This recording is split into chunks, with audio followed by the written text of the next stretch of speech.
नमस्कार विद्यार्थी मित्रांनो, मी सुरेश वराडे साखर एज्युकेशन यूट्यूब चॅनलमध्ये आपलं सर्वांचं स्वागत करते।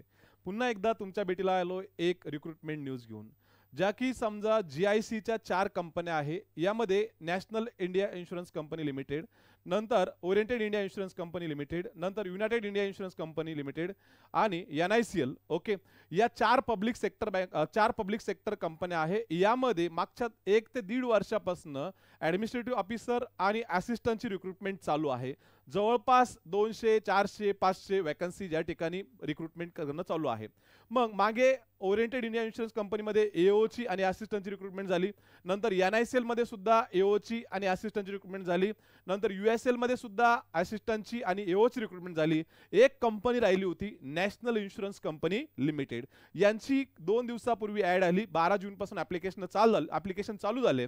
यामध्ये ऑफिसरच्या वॅकन्सी झालेल्या आहे, जवळपास 266 वॅकन्सी आहे ऑल इंडिया लेवलला। ओके, मग यामध्ये कोणताही ग्रॅज्युएट जो आहे BA, BCom, BSc, B.Pharm यासाठी वॅकन्सी जवळपास 170 आहे।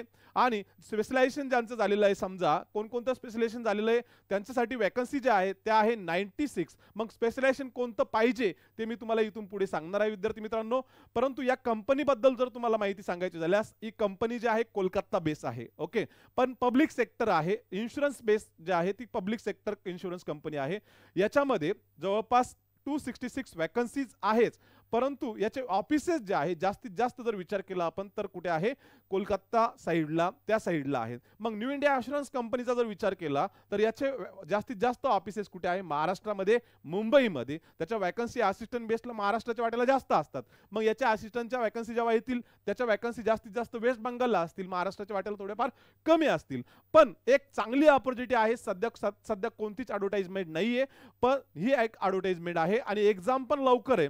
जवळपास 20 जुलैला प्री एक्झाम होणार आहे आणि मेन्स एक्झाम जी आहे ती 31 ऑगस्टला होणार आहे। विद्यार्थी मित्रांनो, ज्यांची तयारी आहे समजा त्यांनी तर फॉर्म भरायचाच आहे, परंतु जे विद्यार्थी नवीन आहे त्यांना या एक्झाम बद्दल माहिती नाहीये, ग्रॅज्युएशन झालेलं आहे, ओके, त्या विद्यार्थ्यांनी सुद्धा एक्सपिरियन्ससाठी हा फॉर्म भरायचा। विद्यार्थी मित्रांनो लक्षात ठेवा, अनुभव घेण्यासाठी, आणि नाशिक सेंटर उपलब्ध आहे प्री एक्झामसाठी, त्याच्यामुळे फॉर्म भरायला हरकत नाहीये। ओके, तर या लेक्चरमध्ये मी ही जी नॅशनल इन्शुरन्स कंपनी लिमिटेडची EOची जी ॲड आलेली आहे याच्याबद्दल तुम्हाला एकदम इत्थंभूत माहिती देणार आहे। त्याकरता व्हिडिओ जो आहे तो तुम्हाला शेवटपर्यंत बघायचा आहे, बघितल्यानंतर हक्काचा लाईक करायचा आहे आणि तुम्हाला आवडल्यास नक्कीच तुमच्या मित्रापर्यंत शेअर करायचं आहे, जे की स्पर्धा परीक्षेची तयारी करणारी आहे त्यांच्यापर्यंत। ओके, आणि जे लोक या यूट्यूब चॅनलला नवीन असतील साखर एज्युकेशन नाशिकच्या, त्यांनी आमचं यूट्यूब चॅनल जे आहे ते सबस्क्राईब करायचे। विद्यार्थी मित्रांनो चला बघा, तर वॅकन्सी जे आहे टोटल आहे 266 महाराष्ट्र म्हणजे ऑल इंडिया लेवलला, आणि जर्नलिस्ट कोणताही ग्रॅज्युएट त्यांच्यासाठी आहे 170 वॅकन्सीज। ओके, मग या ठिकाणी ॲप्लिकेशन डेट जे आहे ते कधीपासून स्टार्ट होत आहेत, ॲप्लिकेशन जे आहे चालू झालेले ऑलरेडी 12 जून पासून ॲप्लिकेशन चालू झालेले, अर्ज करायला सुरुवात झालेली आहे। NICLच्या वेबसाईटवर जायचं आहे, रिक्रुटमेंटला क्लिक करायचंय, त्याच्यावर तुम्हाला अप्लाय करायचं विद्यार्थी मित्रांनो। मग या ठिकाणी लास्ट डेट कधी आहे, अजून डेट बाकी आहे, जवळपास आपल्याकडे 19 डेज आहे आजपासून जर विचार केला तर। 3 जुलै लास्ट डेट आहे। 3 जुलैपर्यंत तुम्हाला ॲप्लिकेशन करता येणार आहे आणि फीस सुद्धा पे करता येणार आहे। ज्यांनी अजून पण अप्लाय केलेलं नाहीये त्यांच्यासाठी अजून डेट आहे, त्यामुळे सगळ्यांनी अप्लाय करा, जे एलिजिबल कॅन्डिडेट्स आहेत त्यांनी। ओके, मग वॅकन्सीज कशा आहे, वॅकन्सीज बघा, या ठिकाणी जर्नलिस्ट साठी आहे 170 वॅकन्सीज, आणि अदर ग्रॅज्युएट जे आहे समजा या ठिकाणी डॉक्टरच्या वॅकन्सीज, नंतर लीगलच्या वॅकन्सीज आहे, नंतर फायनान्सच्या वॅकन्सीज आहे, इन्फॉर्मेशन टेक्नॉलॉजी वॅकन्सी आहे, ऑटोमोबाईल इंजिनियर्स आहे, स्पेशलिस्ट बॅकलॉग आहे। ओके, स्पेशलिस्ट बॅकलॉग म्हणजे डॉक्टर्स, नंतर फायनान्स, ऑटोमोबाईल इंजिनिअरिंग याच्यामध्येच बॅकलॉग आहे, बाकीच्या ठिकाणी बॅकलॉग नाहीये। आणि कोणताही ग्रॅज्युएटसाठी जे जर्नलिस्टसाठी अप्लाय करू शकतात। मग सर आमचं फायनान्समध्ये BCom वाला सुद्धा अप्लाय करू शकतो, नंतर इथे जे इन्फॉर्मेशन टेक्नॉलॉजी आहे, इन्फॉर्मेशन टेक्नॉलॉजीच्या ठिकाणी जो बी झालेला आहे समजा BIT तो सुद्धा अप्लाय करू शकतो। ऑटोमोबाईल इंजिनिअरिंग मध्ये सुद्धा जो बी वाला आहे तो अप्लाय करू शकतो। नंतर या ठिकाणी जो लीगल वाला आहे समजा, जो काय म्हणतात त्याला लॉयर्स, तो सुद्धा इथे अप्लाय करू शकतो. कॉमर्स वाला जो आहे तो सुद्धा इथे अप्लाय करू शकतो. आणि आता इथे बघा डॉक्टर्स इथे पण अप्लाय करू शकतो आणि इथे पण अप्लाय करू शकतो. हा लीगल वाला सुद्धा इथे पण अप्लाय करू शकतो, इथे पण अप्लाय करू शकतो. फायनान्स वाला इथे पण करू शकतो, इथे पण. IT वाला इथे करू शकतो, इथे करू शकतो. ऑटोमोबाईल वाला इकडे पण करू शकतो. पण एक मुद्दा सांगितलेला आहे ऍडव्हर्टाइज मध्ये, लक्षात घ्या. ओके, आता अप्लाय करताना फक्त एक तर स्पेशलायझेशन साठीच करा किंवा जनरलिस्ट साठीच करा. जर तुम्ही 2 अप्लाय केले तर तुमचं तिथे अर्ज कॅन्सल होईल, ऍप्लिकेशन काय होईल, कॅन्सल होईल. त्यामुळे जरी तुम्ही 2 ठिकाणी इलिजिबल आहात पण तुम्हाला अप्लाय करताना फक्त एका ठिकाणीच करता येणार आहे. एक तर जनरलिस्ट साठी करा किंवा तुमचं स्पेशलायझेशन ज्याच्यामध्ये झालेलं आहे त्याच्यासाठी अप्लाय करा विद्यार्थी मित्रांनो. मग बीकॉम वाला आहे समजा, तो म्हणाल मी फायनान्स मध्ये अप्लाय करू की जर्नलिस्ट मध्ये अप्लाय करू. बाबा तुझा अभ्यास बीकॉमचा चांगला असेल तर फायनान्स मध्ये अप्लाय कर. जर तुझा फायनान्स बीकॉमचा अभ्यास चांगला नसेल, अकाउंटचा अभ्यास चांगला नसेल तर जर्नलिस्ट मधून अप्लाय कर. कारण जो स्पेशलायझेशन मधून अप्लाय करणार आहे त्याच्यासाठी स्पेशलिस्ट सब्जेक्टचा 50 मार्काला क्वेश्चन असणार आहे. ठीक आहे, हे समजतंय.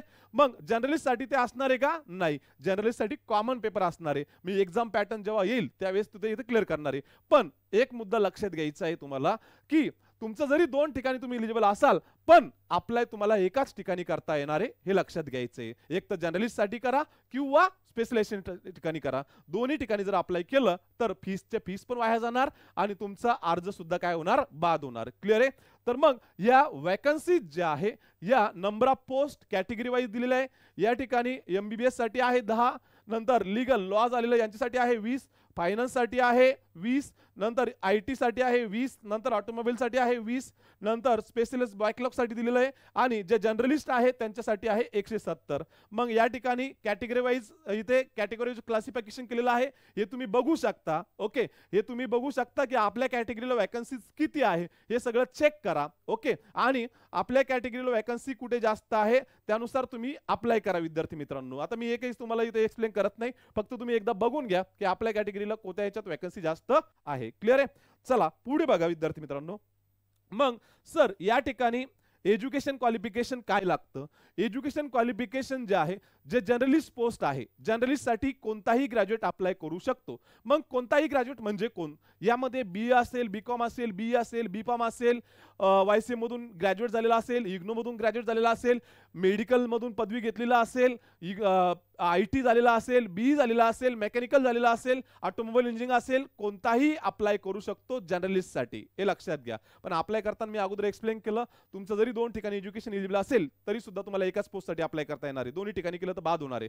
पण जर्नलिस्ट साठी कोणीही अप्लाय करू शकतो, कोणी कोणताही ग्रॅज्युएट. फक्त ग्रॅज्युएशन काय पाहिजे, कंप्लीट पाहिजे. मग पर्सेंटेजची अट आहे का, आहे. या ठिकाणी 60% सहित जे लोक समजा जनरल, OBC आणि EWS मध्ये येतात त्यांना 60% सहित ज्यांचं ग्रॅज्युएशन झालेलं आहे त्यांनाच अप्लाय करता येणार आहे. आणि जे SC ST कॅन्डिडेट आहे ज्यांचं ग्रॅज्युएशन 55% सहित झालेलं आहे त्याच विद्यार्थ्यांना इथे अप्लाय करता येणार आहे.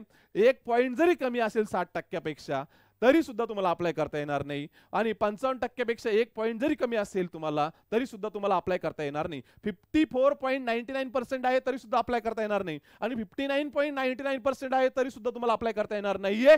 60% हा क्रायटेरिया कंप्लीट पाहिजे आणि 55% क्रायटेरिया हा सुद्धा तुम्हाला कंप्लीट पाहिजे तरच अप्लाय करता येणार आहे. मग ग्रॅज्युएशन कधीपर्यंत पाहिजे, 1/5/2025 पर्यंत तुमचा रिझल्ट लागलेला असावा. 1/5/2025 म्हणजे 1 मे 2025 पर्यंत तुमच्या हातामध्ये तुमचा रिझल्ट पाहिजे.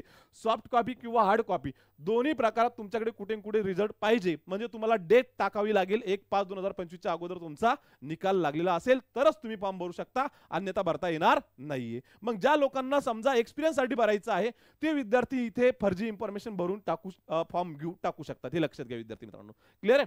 चला पुढे. मग सर या ठिकाणी आता जे काही समजा MBBS वाले आहे डॉक्टर्स, ओके, यांच्यासाठी काय आहे, MBBS और MD और MS or PG or medical degree, okay, from recognized university मधून ते लोक यासाठी अप्लाय करू शकतात. नंतर लीगल साठी काय आहे, ज्यांचं ग्रॅज्युएशन झालेलं आहे लॉ मध्ये ते लोक किंवा पोस्ट ग्रॅज्युएट झालेलं आहे ते लोक या ठिकाणी अप्लाय करू शकतात 60% सहित. ओके. नंतर फायनान्स साठी कोण अप्लाय करू शकतं, या ठिकाणी chartered accountant, okay, cost accountant ICWA किंवा BCom किंवा MCom किंवा रेकॉग्नाइज्ड युनिव्हर्सिटीपासून ज्यांचं 60% सहित बीकॉम झालेलं आहे, एमकॉम झालेलं आहे किंवा चार्टर्ड अकाउंटंट झालेलं आहे, कॉस्ट अकाउंटंट झालेलं आहे, ते लोक इथे अप्लाय करू शकतात. नंतर इन्फॉर्मेशन टेक्नॉलॉजीसाठी कोण अप्लाय करू शकतं? बी वाला, नंतर बीटेक वाला किंवा एमई वाला किंवा एमटेक वाला, कॉम्प्युटर सायन्स मधून ज्यांचं इन्फॉर्मेशन टेक्नॉलॉजी आहे, एमसीए आहे, रेकॉग्नाइज्ड युनिव्हर्सिटीमधून 60% सहित तो विद्यार्थी या ठिकाणी अप्लाय करू शकतो. फक्त जनरल ईडब्ल्यूएस आणि ओबीसी साठी 60%, अदर कॅटेगरीसाठी 55%. ओके. नंतर ऑटोमोबाईल इंजिनिअरिंग मधून कोण अप्लाय करू शकतो? या ठिकाणी बीटेक, नंतर एमई, एमटेक, ऑटोमोबाईल इंजिनिअरिंग मध्ये झालेला आहे ते विद्यार्थी. ओके. नंतर इकडे B or BTech, ME, MTech, okay, any branch of engineering together with diploma at least 1 year graduation in automobile engineering हे सुद्धा अप्लाय करू शकतात. ओके. 60% सहित ज्यांचं झालेलं आहे आणि 55% सहित झालेलं ज्यांचं झालेलं आहे ते. मग आता जनरलिस्ट आलं, ही महत्वाची 170 पोस्ट आहे या ठिकाणी.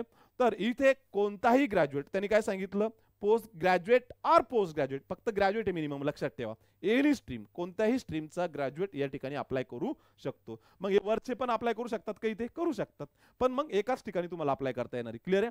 ओके. 60% सहित ज्यांचं ग्रॅज्युएशन झालेलं आहे तो इथे अप्लाय करता येणार आहे. क्लिअर आहे? रेग्युलर किंवा जे डिस्टन्स एज्युकेशन आहे ते सुद्धा इथे लागणार आहे, काही प्रॉब्लेम नाहीये. ओके.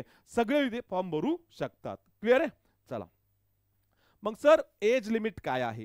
एज लिमिट जे आहे 1/5/2025 पर्यंत, 1/5/2025 पर्यंत ज्यांचं वय सर्व कॅटेगरीचं, यामध्ये general, OBC, EWS, SC, ST, okay, या सर्व कॅटेगरीचं वय मिनिमम 21 वर्ष कंप्लीट पाहिजे 1/5/2025 पर्यंत.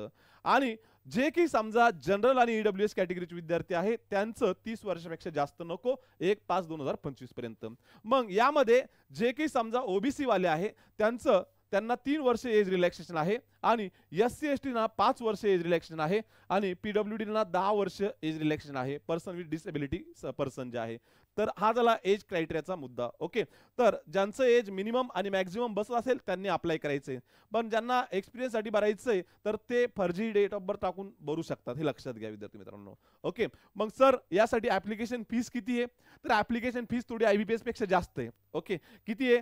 तर जनरल, ओबीसी आणि ईडब्ल्यूएस यांच्यासाठी 1000 रुपये. किती? 1000 रुपये सगळे टॅक्सेस धरून. ओके.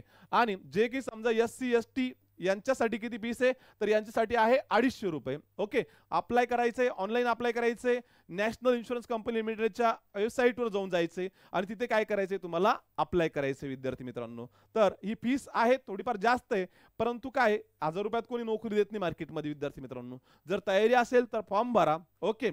जर एक्सपिरियन्स साठी भरायचं आहे तर इतर कॅटेगरीतून भरा, ज्या कॅटेगरीची फीस कमी आहे त्या कॅटेगरीतून. मग ओके. चला पुढे. मग सर एक्झाम सेंटर आहे का? तर प्रीचे एक्झाम सेंटर जे आहे ते नाशिकला उपलब्ध आहे. प्रीचं आहे परंतु मेनचं नाहीये. ओके. प्रीचं एक्झाम सेंटर जे आहे यामध्ये मुंबई, नवी मुंबई, ठाणे, नंतर नागपूर, पुणे, छत्रपती संभाजीनगर आणि नाशिक हे सर्व सेंटर आहे प्रीचे. ओके. पण मेन्सला आपल्याला फक्त मुंबईला सेंटर उपलब्ध आहे महाराष्ट्रामधून. ओके. एवढे मेन्सला सेंटर आहे मुंबई, नवी मुंबई, ठाणे आणि एमएमआर, हे लक्षात घ्या. ओके. फक्त एवढे सेंटर आहे. सर्व महाराष्ट्रातल्या मुलांना मुंबईला जावं लागेल परीक्षेला, मेन्सला. ओके. आणि आपल्याला मुंबई जवळ आहे त्याच्यामुळे काही प्रॉब्लेम नाहीये.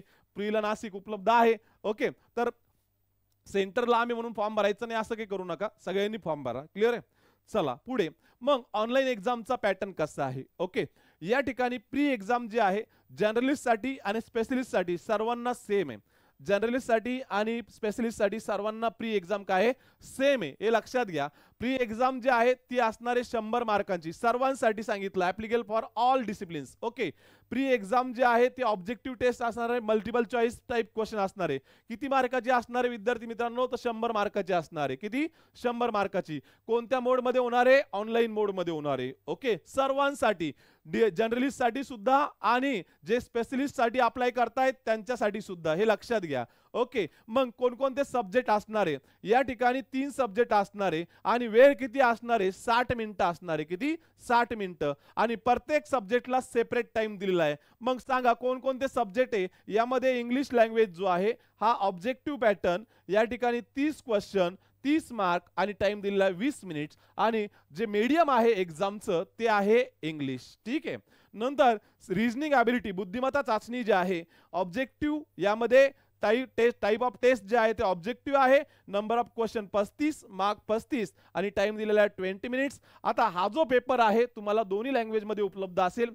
ऑफिसरचे पेपर 2 लँग्वेज मध्ये उपलब्ध असतात, एक इंग्लिश आणि हिंदी, आणि जे असिस्टंटचे पेपर असतात ते आपल्याला 3 लँग्वेज मध्ये बघायला भेटतात, इंग्लिश, हिंदी आणि आपली जी की लोकल लँग्वेज आहे महाराष्ट्राची ऑफिशियल लँग्वेज जी आहे मराठी, या तिन्ही लँग्वेज मध्ये तुम्हाला पेपर भेटतो असिस्टंटचा. पण ऑफिसर लेवलचा ऑल इंडिया लेवलला फक्त 2 लँग्वेज मध्ये उपलब्ध असतो, इंग्लिश आणि हिंदी. ओके, चला पुढे क्वांटिटी ऑप्टिट्यूड मॅथ्स. या ठिकाणी ऑब्जेक्टिव्ह नंतर 35 क्वेश्चन 35 मार्क आणि 20 मिनिट्स आणि पेपर 2 लँग्वेज मध्ये इंग्लिश आणि हिंदी मध्ये. आता हे लक्षात घ्या विद्यार्थी मित्रांनो, candidates are qualifying in each test section by securing passing marks to be decided by the company. Adequate number of candidates in each category decided by the company approximately 15 times. Okay, त्यांचं काय म्हणणं आहे की जी की समजा pre exam दिल्यानंतर त्यांना किती कॅन्डिडेट घ्यायचे आहे आणि या प्रत्येक सब्जेक्टचा ओव्हरऑल कटअप आहे की सब्जेक्ट वाईज कटअप आहे हे सुद्धा तिथे सांगितलेलं आहे की प्रत्येक सब्जेक्टला एक मिनिमम कटअप तुम्हाला दिलेला असेल. काय केलेला असेल? मिनिमम कटअप दिलेला असेल. तो मिनिमम कटअप तुम्हाला काय करावं लागेल? क्लिअर करावं लागेल. आणि जेवढ्या की वॅकन्सीज आहे समजा, तर त्या वॅकन्सीजच्या प्री मध्ये 15 टाइम जे आहे ते काय केलं जाईल? क्वालिफाय केले जाईल मेन्स साठी. हे लक्षात घ्या, 15 टाइम. ओके, जर 266 वॅकन्सी आहे तर जवळपास 15 टाइम म्हणजे किती होतात जवळपास सांगा बरं? 2600 जवळपास, म्हणजे 2600 आणि ते जवळपास 1300, जवळपास 3900 समथिंग लोक जे आहेत ते या ठिकाणी घेतला जाईल. कशासाठी? मेन्स साठी. जवळपास सांगतो मी, परफेक्ट आकडा नाही सांगत तुम्हाला, हे लक्षात घ्या. ओके, तर जवळपास 3900 तर 4000 जवळपास इथे मेन्स साठी लोक जे आहेत ते काय होतील? क्वालिफाय होईल. जर 15 टाइम त्यांनी घेतले तर किती? 15 टाइम्स. परंतु 15 टाइम ते घेणार आहे, त्यांनी सांगितलेलं नोटिफिकेशन मध्ये दिलेलं ऑलरेडी. ओके, म्हणजे मेन्स साठी 15 टाइम आणि मेन्स मधून इंटरव्ह्यू साठी किती टाइम घेतला जाईल? 3 टाइम घेतला जाईल. आणि फायनल सिलेक्शन किती जणांचं होणार आहे? एकाच होणार आहे. ओके, क्लिअर आहे? ठीक आहे. चला मग हा सर्वांसाठी एक्झामचा पॅटर्न आहे. सर्वांसाठी जेवढे की समजा अप्लाय करणार आहे, जे काही समजा स्पेशलिस्ट आहे आणि जर्नलिस्ट आहे, या सर्वांसाठी एक्झाम प्रीचा पॅटर्न जो आहे तो काय सेम आहे. या ठिकाणी मी ऑलरेडी एक्सप्लेन केलेला आहे. क्लिअर आहे? तर या ठिकाणी बघा, आता जर्नलिस्ट साठी मी पहिले मेनचा पॅटर्न जो आहे तो क्लिअर करतो. जर्नलिस्ट साठी मेनचा पॅटर्न कसा आहे? ओके, मेनचा पॅटर्न जो आहे या ठिकाणी ऑब्जेक्टिव्ह टेस्ट असणार आहे पहिली. ओके, जर्नलिस्ट साठी. नंतर मल्टिपल चॉईस क्वेश्चन असणार आहे, 250 मार्काची टेस्ट असणार आहे. पूर्ण किती? 250. आणि 30 मार्क जे आहे, 30 मार्क जे आहे बोथ द ऑब्जेक्टिव्ह आणि descriptive test will be online. बघा आता त्यांनी सांगितलं 250 मार्क जे आहे हे असणार आहे ऑब्जेक्टिव्ह साठी. ओके, आणि 30 मार्क जे असणार आहे ते डिस्क्रिप्टिव्ह साठी असणार आहे. कशासाठी? डिस्क्रिप्टिव्ह. ओके, आणि दोन्ही पेपर जे आहे ते कसं असणार आहे? ऑनलाईन असणार आहे. काय असणार आहे? Online. Candidate will have to answer descriptive test by typing the computer. आता डिस्क्रिप्टिव्ह टेस्टचा आन्सर जे आहे तुम्हाला काय करायचंय? टायपिंग थ्रू द्यायचे. टायपिंग थ्रू म्हणजे काय? आणि तुम्हाला त्या ठिकाणी सांगितलं जाईल, मी पुढे सांगतो तुम्हाला डिस्क्रिप्टिव्ह मध्ये काय विचारलं जाईल. काय विचारलं जाणार आहे? तुम्हाला एसे राईट करायचंय. काय करायचंय? लेटर राईट करायचंय. काय करायचंय? प्रिसाइज राईट करायचंय. काय? कीबोर्डचा यूज करून करायचंय. पेपरचा यूज करायचा आहे का? नाही करायचंय. ओके, तर लगेच होणार आहे तुमचं ऑब्जेक्टिव्ह टेस्ट. संपली की लगेच तुमचं काय होणार आहे? जे काही समजा डिस्क्रिप्टिव्ह पेपर आहे तो चालू होणार आहे. लक्षात घ्या, लगेच डिस्क्रिप्टिव्ह पेपर तुमचा चालू होणार आहे. मग ऑब्जेक्टिव्ह टेस्ट जे आहे 3 तासाची असणार आहे. किती? 3 तासाची. ओके, आणि त्याच्यानंतर पुन्हा 30 मिनिटं तुम्हाला कशासाठी दिलेणार आहे? डिस्क्रिप्टिव्ह टेस्ट साठी दिलेणार आहे. ओके, मग यामध्ये ऑब्जेक्टिव्ह टेस्ट जे आहे यामध्ये सब्जेक्ट कोणते असणार आहे? जे 3 सब्जेक्ट आपल्या अगोदर मी तुम्हाला सांगितले प्री मध्ये तेच मेन्स मध्ये असणार आहे. फक्त मार्काचं वेटेज वाढणार आहे आणि डिफिकल्टी लेवल सुद्धा काय होणार आहे? वाढणार आहे. काठिण्य पातळी काय होणार आहे? वाढणार आहे. मग या ठिकाणी रिझनिंग जे आहे 50 क्वेश्चन 50 मार्काला आणि पेपरचं मीडियम इंग्लिश आणि हिंदी आणि टाइम दिलेला आहे 40 मिनिटं. ओके, नंतर इंग्लिश लँग्वेज जे आहे या ठिकाणी 50 क्वेश्चन 50 मार्काला आणि फक्त इंग्लिश मध्ये उपलब्ध असेल इंग्लिश लँग्वेज आणि याचा टाइम दिलेला आहे 40 मिनिटं. ओके, नंतर जनरल अवेअरनेस या ठिकाणी 50 क्वेश्चन 50 मार्काला इंग्लिश आणि हिंदी मध्ये उपलब्ध असेल आणि 30 मिनिटं यासाठी दिलेलं असेल. नंतर कम्प्युटर नॉलेज या ठिकाणी वेटेज आहे बाबांनो, लक्षात ठेवा. तर या ठिकाणी 50 मार्काला कम्प्युटर आहे मेन्सला आणि इंग्लिश आणि हिंदी मध्ये उपलब्ध असेल आणि टाइम जो आहे 30 मिनिट्स असेल. ओके, नंतर टेस्ट ऑफ क्वांटिटी ऑप्टिट्यूड म्हणजे मॅथ्स जे आहे 50 क्वेश्चन असणारे 50 मार्काला आणि पेपर इंग्लिश आणि हिंदीमध्ये उपलब्ध आणि टाइम 40 मिनिटं. आता इथं थोडं कॉम्प्युटरचं वेटेज जे आहे ते जवळपास 20% समजून घ्या. किती टक्के आहे? 20%. म्हणजे 50 क्वेश्चन 50 मार्काला विचारल्या जाणार आहे, हे लक्षात घ्या. त्याकरता MSCIT लेवलचं तुम्हाला बुक वाचावं लागेल.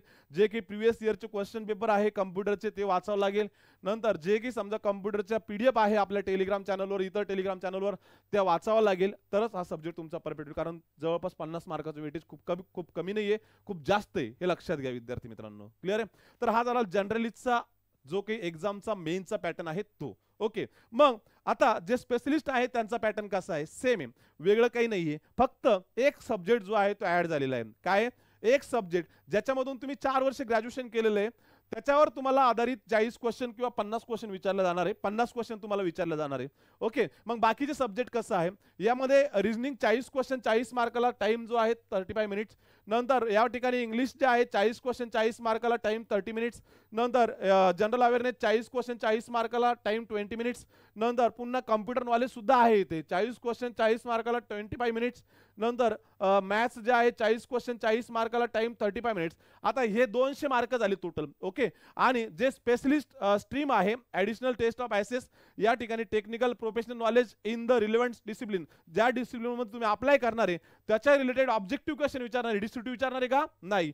ऑब्जेक्टिव्ह विचारणार आहे, पण 50 क्वेश्चन असणार आहे 50 मार्काला, दोन्ही लँग्वेजमध्ये उपलब्ध असणार आहे, इंग्लिश आणि हिंदी, आणि टाइम त्याला 35 मिनिट्स असणार आहे. टोटल क्वेश्चन जे आहे ते आहे 250 आणि मार्क्स जे आहे ते किती आहे? 250. ओके, तर हा झाला स्पेशलिस्टचा पेपर पॅटर्न मेनचा. ओके, स्पेशलिस्टचा मेनचा पॅटर्न जो आहे तो असा आहे. फक्त एकच सब्जेक्ट जो आहे तो ऍड झालेला आहे 6वा, की ज्या सब्जेक्टमध्ये तुमचं स्पेशलायझेशन झालेलं आहे त्याच्यावर 50 क्वेश्चन ऑब्जेक्टिव्ह तुम्हाला विचारले जाणार आहे 50 मार्कासाठी आणि टाइम 35 मिनिट्स असणार आहे. बाकी जे आहेत जे 4-5 सब्जेक्ट आहे ते पण असणार आहे तुम्हाला.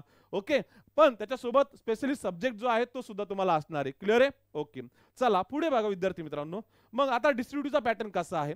डिस्ट्रिब्युटिव्हचा पॅटर्न जो आहे तो या ठिकाणी विद्यार्थी मित्रांनो, या ठिकाणी डिस्ट्रिब्युटिव्ह टेस्ट तुमची लगेच होणार आहे. जेव्हा तुमची मेन संपेल त्यानंतर लगेच 30 मिनिटाला तुम्हाला ती टेस्ट द्यायची आहे.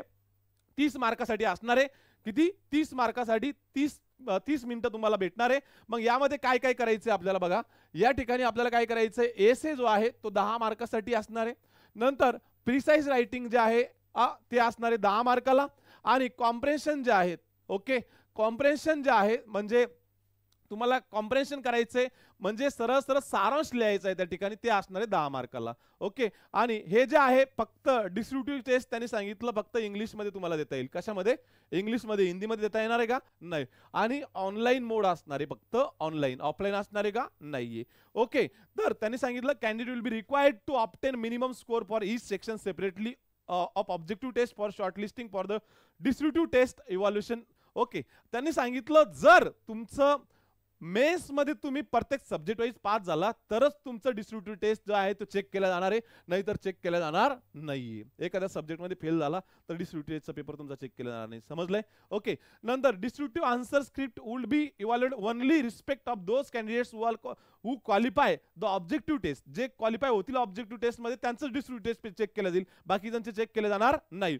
Depending on the number of vacancies cut offs will be decided for distributive papers evaluation. There will also be separate cut off marks for distributive test. Okay, त्यांचं डिस्ट्रिब्युटिव्ह टेस्ट साठी सेपरेट मार्क असणारे, cut off mark असणारे. Okay, नंतर the distributive test will be qualifying in nature. The marks score in the distributive test will not be counted towards shortlisting for interview or final selection. हे पण लक्षात घ्या. त्यांचं म्हणणं आहे की जे काही समजा डिस्ट्रिब्युटिव्ह टेस्ट मध्ये मार्क तुम्हाला मिळणार आहे त्या मार्काचं इव्हॅल्युएशन थ्रू तुमचं सिलेक्शन होणार नाहीये. फक्त इव्हॅल्युएशन कशाच्या मार्क थ्रू होणार आहे? तुमचं जे की मेन्सचे मार्क आहे आणि इंटरव्ह्यूचे मार्क आहे त्याच्या थ्रू तुमचं सिलेक्शन होणार आहे. हे फक्त काय आहे? क्वालिफाइंग नेचर आहे. डिस्ट्रिब्युटिव्ह टेस्ट काय आहे? क्वालिफाइंग नेचर आहे. क्लिअर आहे?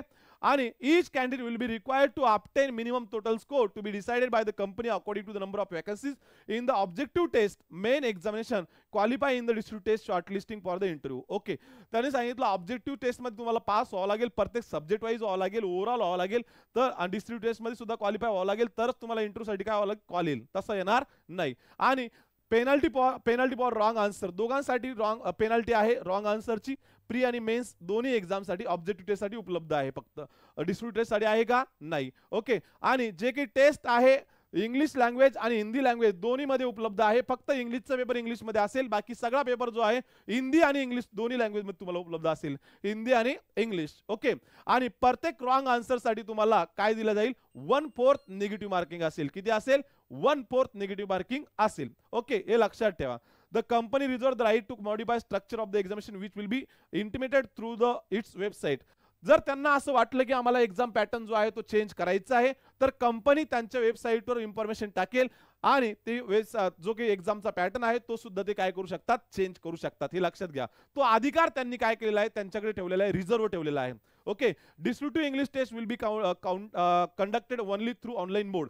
ते मी ऑलरेडी सांगितलेलं आहे तुम्हाला. ओके. फक्त ऑनलाईन मोडद्वारे दुसरी टेस्ट जे आहे ते चेक केलं, काय म्हणतात त्याला, कंडक्ट केलं जाणार आहे. आणि question will be display on the screen of the computer. Answer are to be type using the keyboard. तुम्हाला सांगितलं कीबोर्डचा यूज करून काय करायचंय? तुम्हाला डिस्प्यूट टेस्टचे आन्सर राईट करायचे आहे. क्लिअर आहे? ओके. नंतर पुढे आता सर्वात महत्त्वाचा मुद्दा येतो जॉबला लागल्यानंतर. ओके. सर्व मेहनत करून झाल्यानंतर जॉबला लागल्यानंतर सर्व्हिस कंडिशन कशा असणार आहे? बरोबर आहे की नाही? आता जॉबला लागल्यानंतर सर्व्हिस कंडिशन कशा असणार आहे? तर या ठिकाणी त्यांनी सांगितलं कंपनीने, okay, service condition will be applicable as per the prevalent rules of the company from time to time. Okay. Selected candidate on appointment be posted, transferred to any place in India as may be decided by the company as per the requirement. Okay. तुम्हाला कुठेही joining दिला जाईल, all India मध्ये कुठेही तुम्हाला posting दिला जाईल, हे लक्षात ठेवायचे. ओके. असं हट्ट नाही धरायचा की मला नाशिकला जॉब भेटला पाहिजे, मला मुंबईला जॉब भेटला पाहिजे, मला पुण्याला जॉब भेटला पाहिजे. कंपनीने ज्या ठिकाणी तुम्हाला पोस्टिंग दिली त्या ठिकाणी जावं लागेल. विद्यार्थी मित्रांनो, क्लिअर आहे? ओके. तर जॉब करायचा असेल तर आपल्याला तेवढं फ्लेक्झिबल राहावं लागेल, कुठं पण जावं लागेल. क्लिअर आहे? ओके. तर इकडे लक्ष द्या. The minimum stay at the initial place posting will be 5 years. सुरुवातीची जी पोस्टिंग दिल्या जाईल तुम्हाला त्या ठिकाणी तुम्हाला कमीत कमी 5 वर्ष काढावं लागेल. कुठेही सुरुवातीची जी पोस्टिंग असेल त्या ठिकाणी काय करावं लागेल? कमीत कमी 5 वर्ष काढावं लागेल. आणि candidate selected as specialist officer may be required to continue in the same specialization for the minimum period of 10 years as per the description of the company. Okay. जो स्पेशलिस्ट म्हणून सिलेक्ट होईल त्याला मिनिमम 10 वर्ष त्या ठिकाणी काढावं लागेल. Okay. Specialist officer म्हणून. ओके. आणि they will aware continue to be eligible for promotion as per the company norms. Okay. आता जेव्हा तो प्रमोशनसाठी काय म्हणतात त्यानंतरच तो काय होईल? इलिजिबल होईल प्रमोशनसाठी कंपनीच्या नॉर्मनुसार. तर हे झालं. तुम्हाला एकदा तुमची पोस्टिंग भेटल्यानंतर किती दिवसात तुम्हाला ट्रान्सफर भेटेल याच्याबद्दल इन्फॉर्मेशन. ओके. आता प्रोबेशनरी पिरियड जो आहे, सिलेक्शन झाल्यानंतर, ओके, सिलेक्शन झाल्यानंतर प्रत्येकाचा प्रोबेशनरी पिरियड असतो. आता बँकेत तुम्ही सिलेक्शन झालं समजा तर तुम्हाला 2 वर्षाचा प्रोबेशनरी पिरियड असतो. क्लर्कचा जर सिलेक्शन झालं तर तिथे 6 महिन्याचा प्रोबेशनरी पिरियड असतो. ओके. आता ते व्हॅरी करतं प्रत्येक ऑर्गनायझेशन नुसार, प्रत्येक इन्स्टिट्यूशन नुसार. ओके. तर या ठिकाणी यांनी प्रोबेशनरी पिरियड किती ठेवला ते बघू. साधारणतः मिनिमम 2 वर्षाचा असतो, मॅक्झिमम 4 किंवा 5 वर्षाचा पण असू शकतो. ओके. तर यांचा प्रोबेशनरी पिरियड जो आहे तो किती आहे बघा.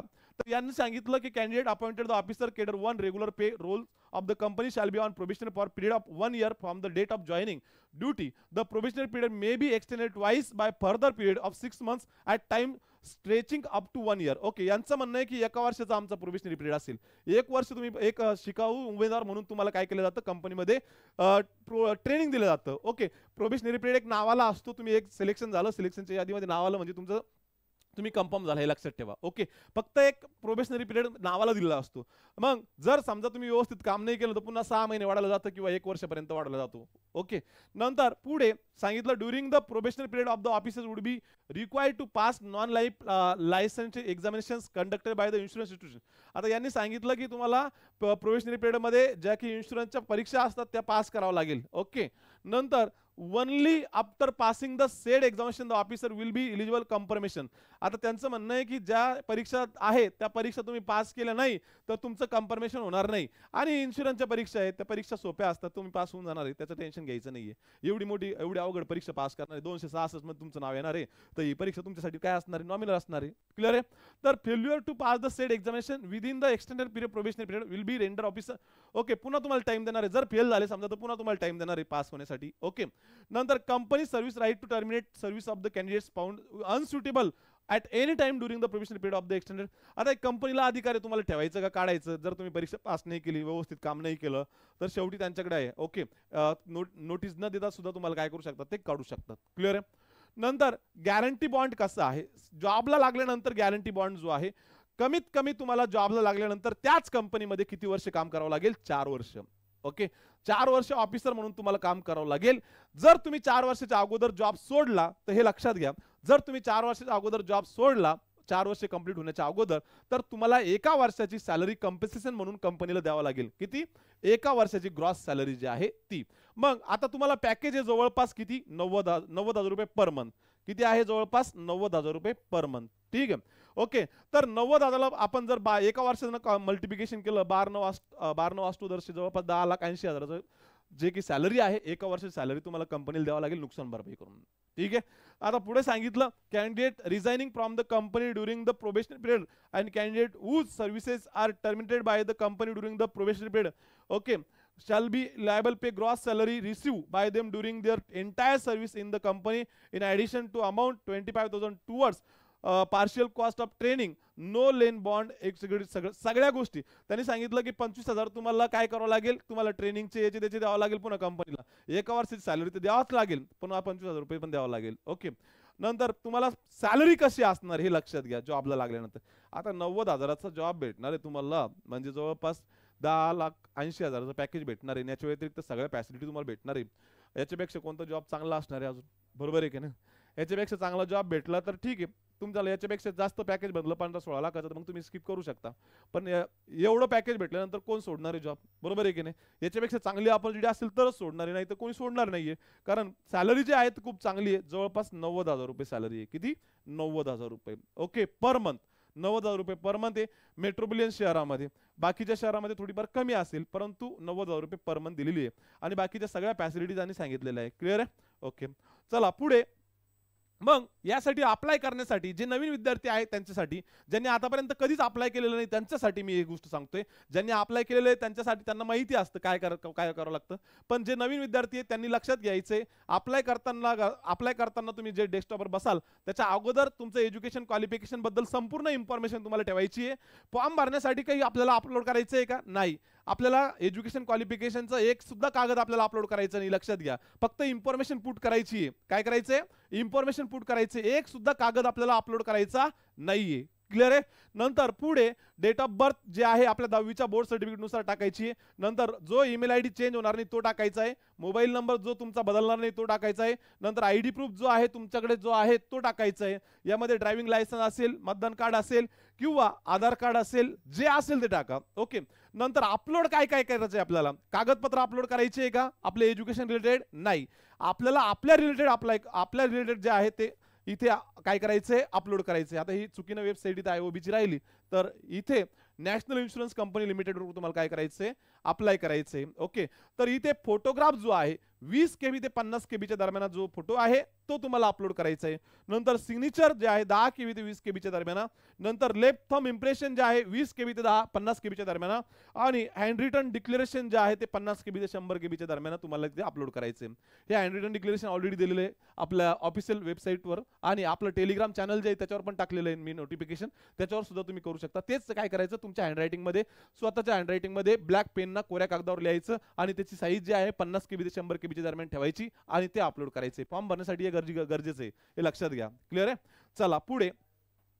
मग सर्वात महत्त्वाची सूचना, जे काही विद्यार्थी समजा नाशिकमध्ये किंवा नाशिक बाहेरील विद्यार्थी हा व्हिडिओ बघत असतील आणि त्यांना जर बँकिंग, इन्शुरन्स, स्टाफ सिलेक्शन, रेल्वेची तयारी करायची असेल तर आपण 24 जून पासून दुपारची बॅच, आफ्टरनूनची बॅच जी आहे ती लॉन्च करतोय. हिचा टाइम जो आहे तो आहे 11:30 ते 4. डेली 3 लेक्चर होतील यामध्ये, मंडे टू सॅटर्डे. यामध्ये लॉजिकल रिजनिंग, मॅथ्स, इंग्लिश आणि संडेला जे आहे मेगा सेशन असेल जनरल अवेअरनेसचं. ओके, या ठिकाणी आजूबाजूला आपल्याकडे हॉस्टेलची सुविधा आहे मुलांसाठी आणि मुलींसाठी. ओके, नंतर आजूबाजूला मेस सुद्धा उपलब्ध आहे. जे बाहेर गावून येणारे विद्यार्थी आहेत त्यांच्यासाठी ही माहिती मी सांगतोय. ओके, 3-4 दिवस डेमो लेक्चर तुम्ही अटेंड करू शकता 24 जून ते 27 जून. तुम्हाला आवडल्यास नक्कीच तुम्ही जॉईन करू शकता. या ऑफलाईन बॅचेस बद्दल सांगतोय मी. आपल्याकडे फक्त ऑफलाईन बॅचेस सध्या उपलब्ध आहे, ऑनलाईन बॅच आपण अजून लॉन्च केलेल्या नाहीये. जे इंटरेस्टेड कॅन्डिडेट आहेत ते येऊ शकता आणि इथे ऑफलाईन बॅचेसला तुम्ही प्रवेश घेऊ शकता विद्यार्थी मित्रांनो. ओके, तर या सगळ्या फॅसिलिटीज आहे. तुम्हाला फीस मध्ये काय काय भेटणार आहे हे बघा सगळं दिलेलं आहे. ऍड्रेस सुद्धा तुमच्या समोर दिलेला आहे आणि खाली बॅच कधी लॉन्च होती ते पट्टी सुद्धा चालू आहे बॅच लॉन्चची. ओके, तर हे लक्षात घ्या विद्यार्थी मित्रांनो. नंतर पुढे जे की समजा या यूट्यूब चॅनलला नवीन असतील त्यांनी आपलं यूट्यूब चॅनल जे आहे ते सबस्क्राईब करायचंय आणि तुमच्या मित्रांना सुद्धा सांगायचंय की या यूट्यूब चॅनलला सबस्क्राईब करायला लावायचंय. ओके, नंतर आपलं जे की टेलिग्राम चॅनल आहे, टेलिग्राम चॅनलला जवळपास 9 ते 9,500 लोक आपले या टेलिग्राम चॅनलला जॉईन, नाही 9,900 समथिंग लोक जे आहे टेलिग्राम चॅनलला जॉईन आहे. ओके, याचं लवकरात लवकर 10,000 आपल्याला आकडा करायचा आहे. त्यामुळे तुमचे जे की मित्र व्हिडिओ बघत असतील किंवा इतर लोकांपर्यंत आमचं टेलिग्राम चॅनल तुम्हाला पोहोचवायचं आहे. याच्यावर सगळी आपल्या कामाची इन्फॉर्मेशन, स्पर्धा परीक्षा रिलेटेड इन्फॉर्मेशन आम्ही काय करत असतो, टाकत असतो विद्यार्थी मित्रांनो. नंतर आपलं इंस्टाग्रामचं पेज आहे, याच्यावर सुद्धा इन्फोग्राफिकच्या माध्यमातून आम्ही काय करत असतो, विद्यार्थ्यांपर्यंत जी काही समजा रिक्रुटमेंट आली त्याच्यामार्फत इन्फॉर्मेशन पोहोचत असतो. ओके, आणि शेवटचं आपलं जे काही समजा व्हॉट्सअप चॅनल आहे, जवळपास 20 ते 25,000 लोक या चॅनलला जॉईन आहे. तर याच्यावर सुद्धा आम्ही काय करत असतो, इन्फॉर्मेशन टाकत असतो, recruitment related, exam analysis related सगळ्या गोष्टी ज्या आहे याच्यावर पोस्ट करत असतो. त्याकरता तुमचं नाव, मोबाईल नंबर हे तुम्हाला काय करायचं, टाकायचं याच्यावर 70 66 79 41 40 वर. ओके, तर पुढे बघा विद्यार्थी मित्रांनो. ठीक आहे, तर सर्व इन्फॉर्मेशन माझी सांगून झालेली आहे. तुम्हाला आवडली असेल तर नक्कीच लाईक करूया आणि पुढच्या व्हिडिओमध्ये भेटूया. तोपर्यंत थँक्यू, धन्यवाद.